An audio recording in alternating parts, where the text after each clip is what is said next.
అనకాపల్లిలో ఒక గ్రామ దేవత జాతరలో ఈ రాష్ట్రానికి అసెంబ్లీకి స్పీకర్గా వ్యవహరిస్తున్నటువంటి అయ్యన్న పాత్రుడు గారు ఒక దళిత వృద్ధుడిపై, దళిత కళాకారుడిపై అన్యాయంగా శంప మీద కొట్టి దాడి చేయటాన్ని తీవ్రంగా ఖండిస్తున్నాను. అయ్యా అయ్యన్న పాత్రుడు గారు,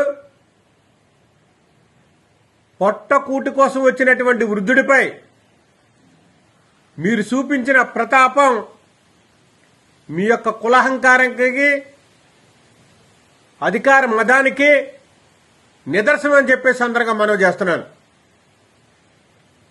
ఒక దళిత వృద్ధుడు తన కుటుంబ పోషణ కోసం ఒక కళను ఎంచుకొని అతను వృత్తిని నమ్ముకొని ప్రదర్శన చేస్తుంటే అతను ఏం తప్పు చేశాడని మీరు అతన్ని కొడతారని ఈ సందర్భంగా నేను అడుగుతున్నాను.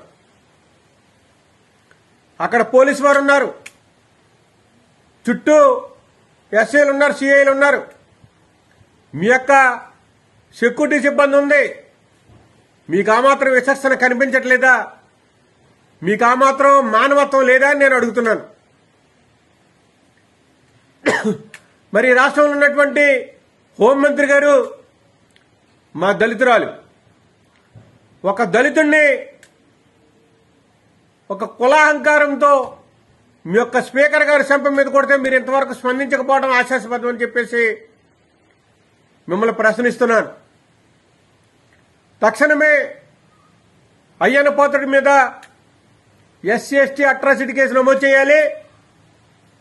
తక్షణమే అతన్ని అరెస్ట్ చేయాలని చెప్పి డిమాండ్ చేస్తున్నాను. ఈ కూటమి ప్రభుత్వంలో దళితులకు రక్షణ లేదు, మహిళలకు రక్షణ లేదు, చిన్నారుల రక్షణ లేదు. చివరికి పొట్టకూటి కోసం వచ్చినటువంటి కళాకారుల మీద కూడా దౌర్జన్యం చేస్తున్నారు, దాడులు చేస్తున్నారంటే మీ యొక్క వికృత శ్రేష్ఠుల పరాకాష్ఠకి చేరినవి ప్రజలు గమనిస్తున్నారు. అయ్యన్న పాత్రుడు గారు, ఈ విషయంపై చంద్రబాబు నాయుడు గారు తక్షణమే స్పందించాలి. అయ్యన్న పాత్రుడిని స్పీకర్ పదవి నుంచి తొలగించాలి. అతన్ని ఎస్ఎస్టీ అట్రాసిటీ కేసు నమోదు చేసి అరెస్ట్ చేయాలని డిమాండ్ చేస్తున్నాం. లేకపోతే రాష్ట్ర వ్యాప్తంగా దళితులందరూ ఉద్యమం చేసే పరిస్థితి వస్తుందని చెప్పి సందర్భంగా డిమాండ్ చేస్తూ అయ్యన్న పాత్రుడికి మేము గట్టిగా డిమాండ్ చేస్తున్నాం. మీరు ఒక పవిత్రమైనటువంటి పదవిలో ఉండి